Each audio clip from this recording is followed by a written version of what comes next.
The Genesis GV60 is one of my favorite electric luxury vehicles, and today I'm going to explain why. The beautiful Genesis logo on the bonnet here, flipping this up. We do have a little bit of a frunk. Charger can go in here. I like the Genesis label. This is a nice rubber mat too, by the way. So let's talk about the powertrain. You know, typically we would do this in a gasoline car where you could see the engine bay. Well, everything's kind of hidden, and underneath that nice frunk, we have a front motor with 160 kilowatts and a duplicate rear motor of additional 160 kilowatts, which makes 420 horsepower all the time on tap. Now there's an overboost button which will give you 483 horsepower and over 500 pound-feet of torque. I'm getting around 3 miles per kilowatt hour for efficiency in town anyways. And with the available 72 kilowatt hours of usable battery, that gets me around 220 miles of range. Now what's impressive is that the Genesis GV60 has 3 different powertrains now. There's a base rear-wheel drive model for 2024, which will give you a 225 horsepower setup. The middle tier, which I believe is called the Advanced, comes with 315 or so horsepower. That'll do 0 to 60 in about 5 seconds. This will do 0 to 60 under 4 seconds with that overboost function. There's so much presence with this vehicle. In fact, I've had people walk into my driveway this week just to get an idea of what this vehicle is. They are absolutely stunned either by the paint color or the unique design. Now, this E-GMP platform from Hyundai makes the vehicle seem very, very wide. And the front end of the GV60 seems very Bulldog-like from the front, super wide fascia, and this Atacama copper paint color is absolutely eye-stealing. I adore it. Now you see these massive 21-inch wheels.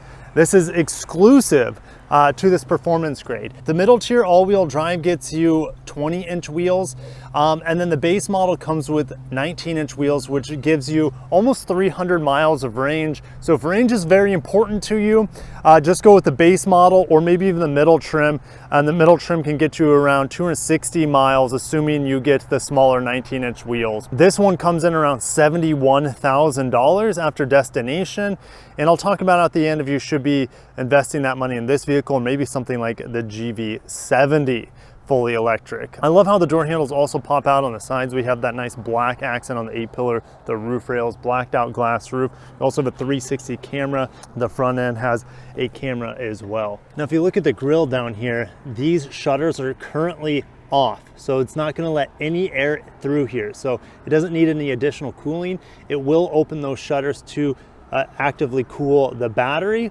or shut them to make sure it gets better aerodynamics out on the highway. I believe the front motor can also be disconnected when you're on the highway for better efficiency as well. The side profile of the GV60 is incredible because the overhangs are so tiny. The wheels go all the way out to the edge of the vehicle, which makes it look extremely conceptualized in some ways. Typically there are large front overhangs on gasoline powered vehicles, not so much with this E-GMP platform. Now, only styling thing that still throws me off is this weird zigzag. If this was just one straight line all the way, I think that would just pretty much clean up any weird styling with this vehicle. But the Koreans like to throw in strange styling aspects as well from time to time to keep you on your toes.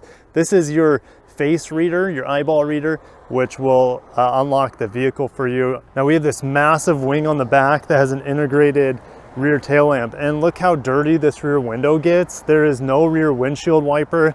That is really unfortunate. I was driving trying to clean this. I'm like, wait, I don't even think it has a rear wiper, so that is a big miss here. Now it makes it look amazing, and that's the thing. It takes aesthetics on this rear end over functionality with the lack of a rear wiper. I like these real pointy rear tail lights. Pretty simple GV60 here, but there's nothing on the back that denotes that it's the performance model to my understanding. I went to the grocery store today and got tons of supplies. I didn't even need to fold down the seats, which you can do. If I lift this up, there's the charger, which you could also put in the front, right? The frunk if you wanted to.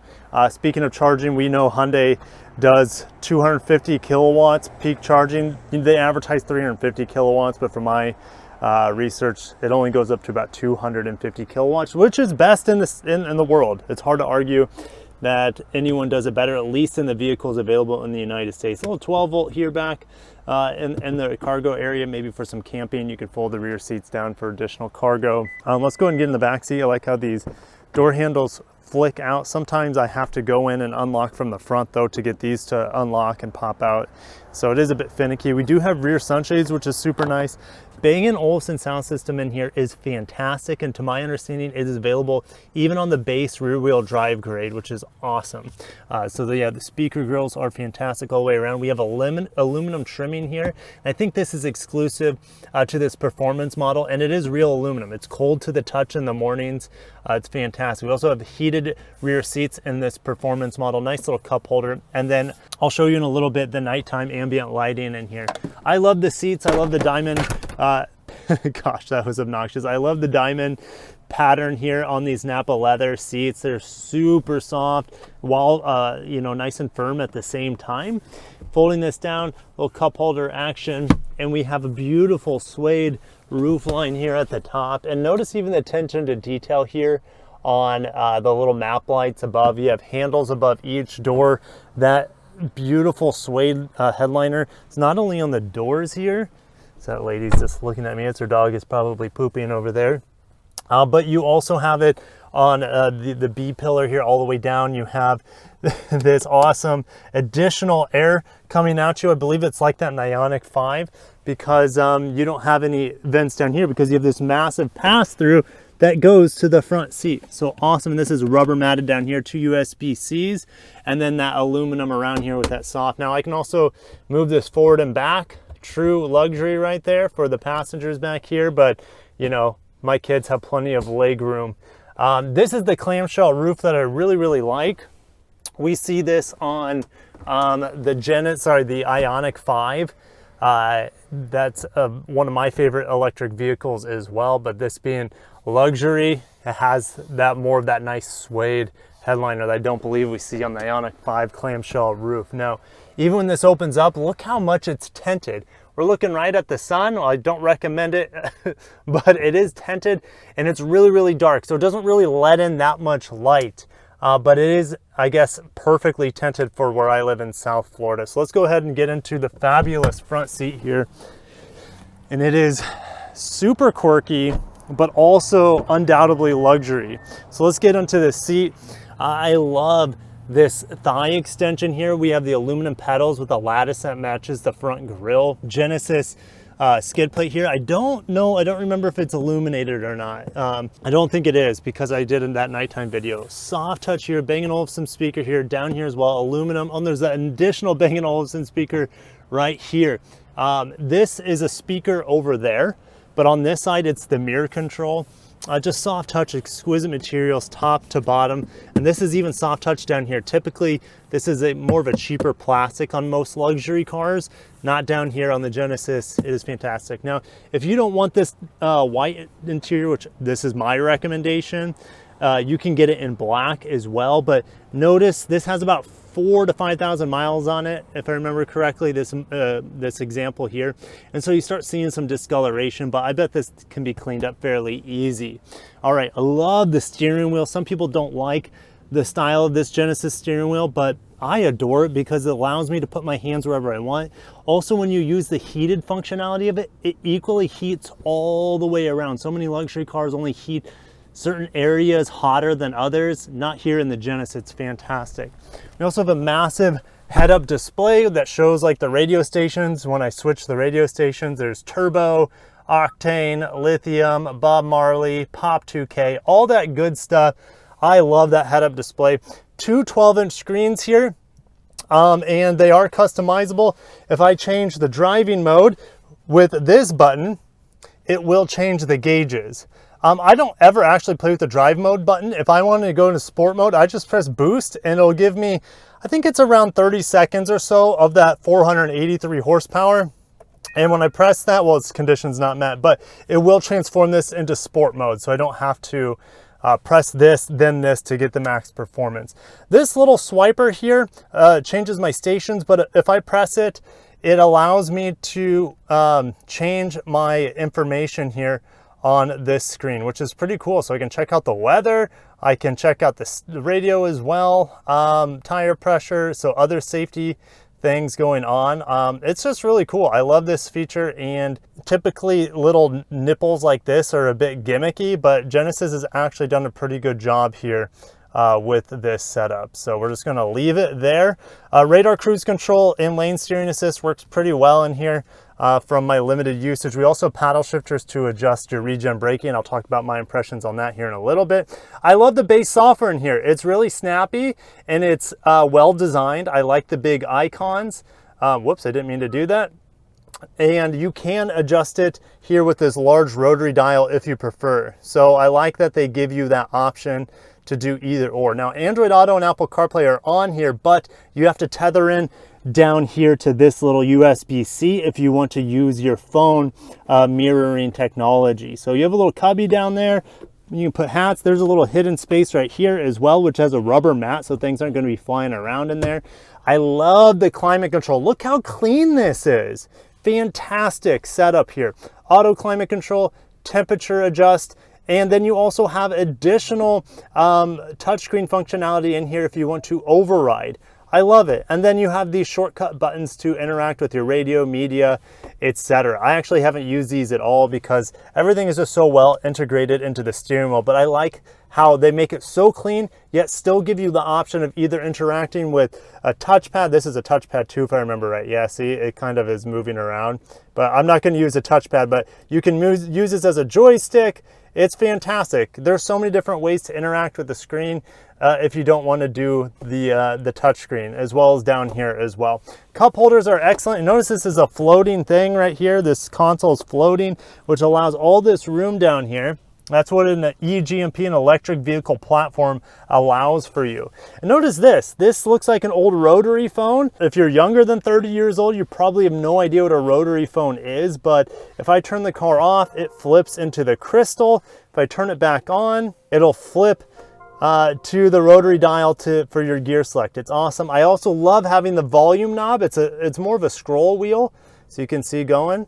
And then you also have a tuning scroll wheel, which is not the most accurate. It feels a little wishy-washy. So I wish this has had more definite clicks in the tuning aspect of it, but it still works pretty well. And you can still fly through your presets with this, which is a little bit actually more intuitive in some ways than this. This is your fingerprint sensor, which I haven't been using. Heated ventilated seats. Heated steering wheel, 360 camera to park this guy. It is really easy to park, especially with the short overhangs and top-down camera. Now there's a button on the side of my seat. Well, it didn't show up there because I'm in the camera, so let me close here. There's a button on the side of my seat, which is ergo motion. It's nice. You know, I believe this is only in the top trim here. This massaging seat function. It's very mild, but at least it gives me the whole body, and it doesn't go all the way up to the shoulders. It's just these bars here. So it's nice. I turned it on pretty much every time I'm in the vehicle, and I'm going to put on the ventilated seats because sitting in this Florida sun, it's getting pretty warm in here. Maybe I'll crank down the AC. Just look how simple and intuitive that is. All right, I love the aluminum on the dash as well. Soft touch here, and then soft touch on top. Nice stitching everywhere. The only thing that's showing some wear, other than we'll discuss coloration on the seats after about 5,000 miles, right, is just like this little loose thread. But I would just get like some scissors and cut that off. But I would say it's holding up really, really well. I know 5,000 miles is essentially nothing, but we're gonna do a little 0 to 60 here in a little bit, but I've been storing my drag meter in this small cubby. But again, you have all this space underneath here for additional cargo capacity. And then here's your wireless charger. So quick nighttime tour with the GV60. Check this out.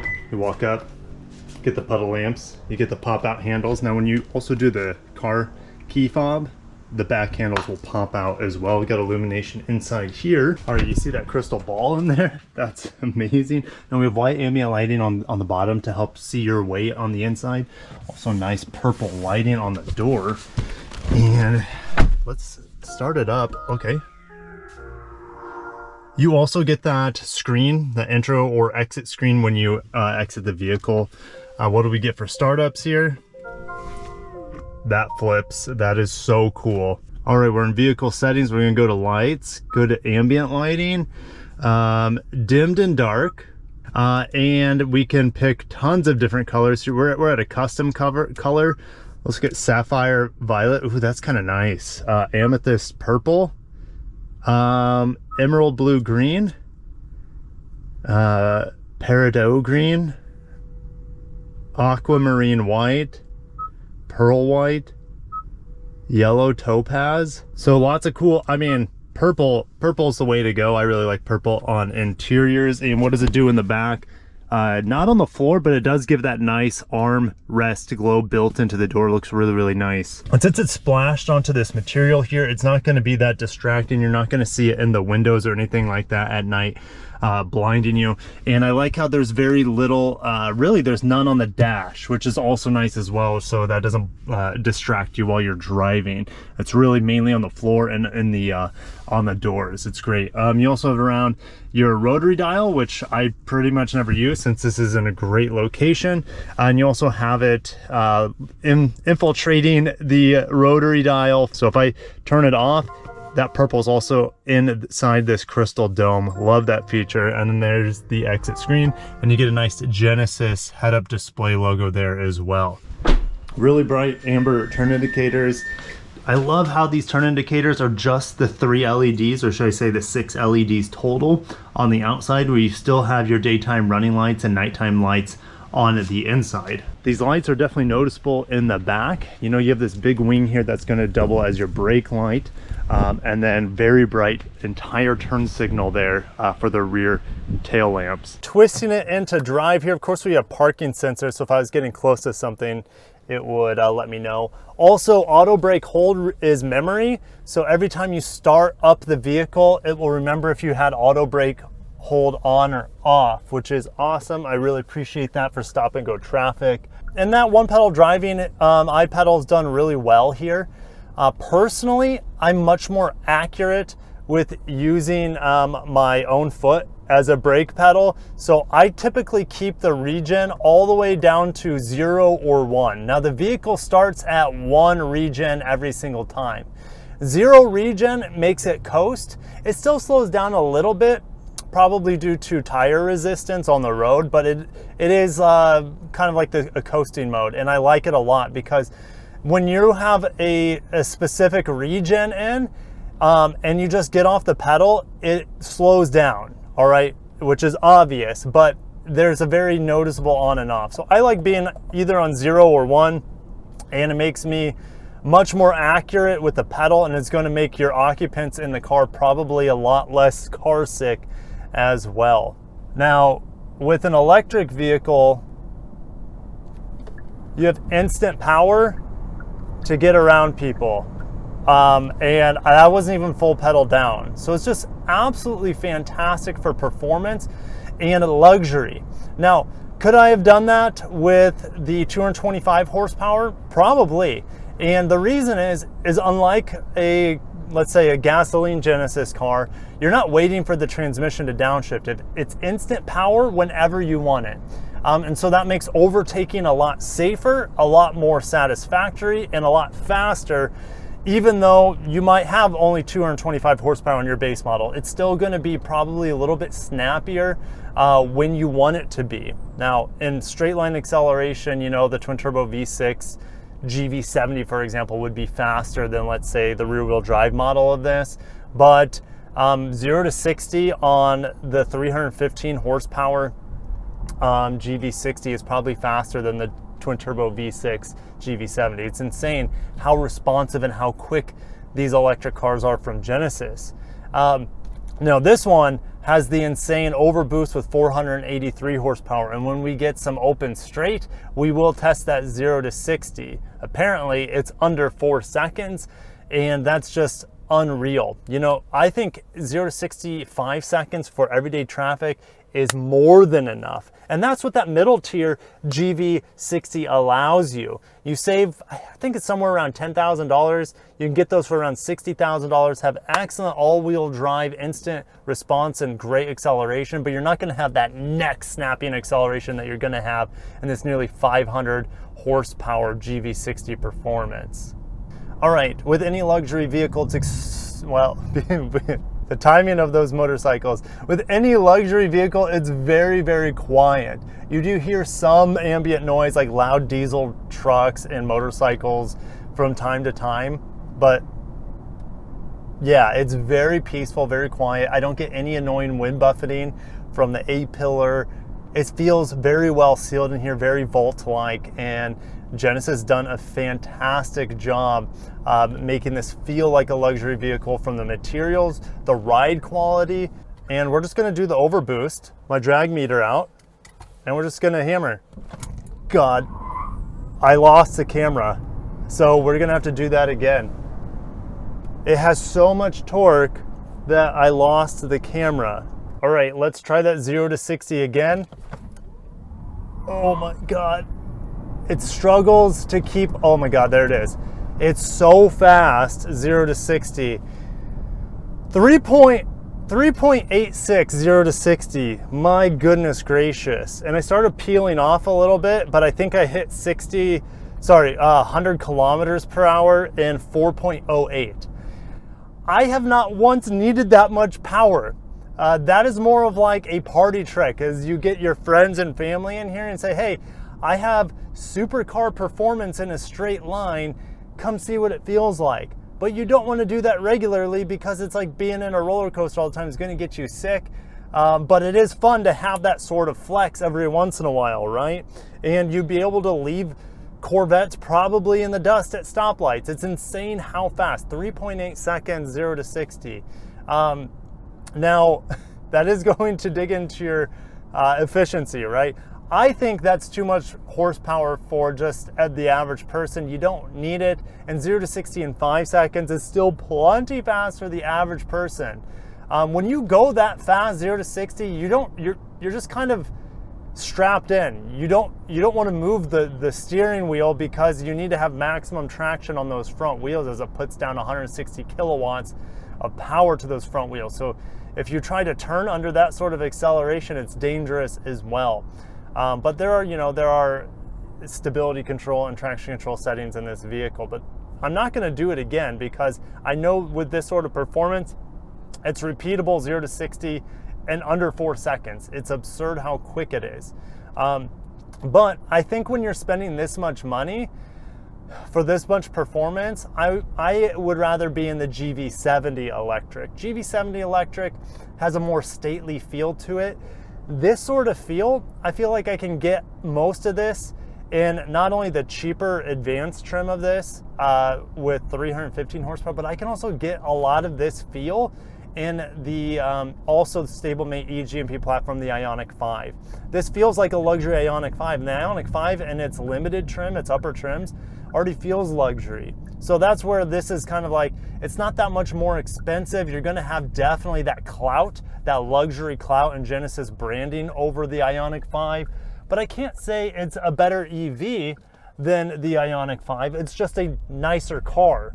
It is still the exact same electric vehicle, has the same charging capabilities as an all-wheel drive Ioniq 5, has similar range, and is going to have similar acceleration and feel as well.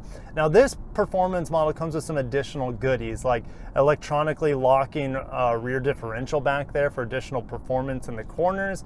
It also gives you adaptive dampers in here, and the ride quality, what can I say? It is fantastic, and I have massively oversized wheels in here, and I think it also comes with larger brakes compared to the other models, but the brakes, I don't think people are going to be needing them a whole lot. You have that regen aspect in here, and unlike a Tesla, your brake pedal actually uses the regen braking to slow down the vehicle, not just the preset regen setting. So even if I'm in 0 level regen, when I get that brake pedal, it's still using the regen brakes and regen from the electric motors to slow down the vehicle, but also recharge the battery.